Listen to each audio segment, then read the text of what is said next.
Ayan guys, ulitin ko ang aking video. Ngayon po ay nakasakay pa kami sa Maxim Car. Saan ay papauwi po kami ng Bacolod.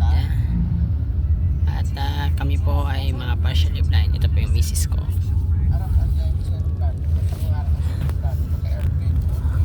Yan. Yan. Kung nakikita niyo po yung misis ko, yan.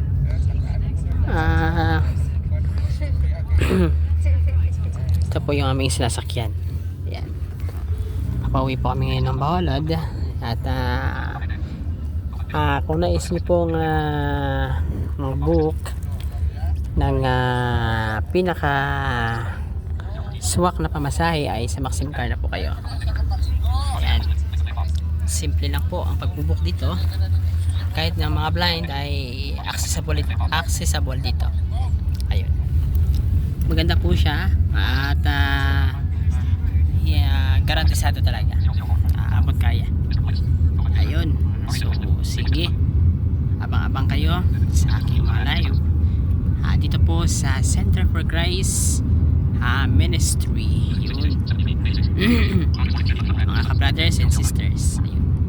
Tsaka sa aking kabilang channel sa Pamilyang Ko channel. Ayan. Sige, paki-subscribe, share and click the notification button kasi ganun ay maging updated kayo palagi sa aking mga videos at upload na mga Bible verse. God bless sa lahat ng mga manonood. Thank you.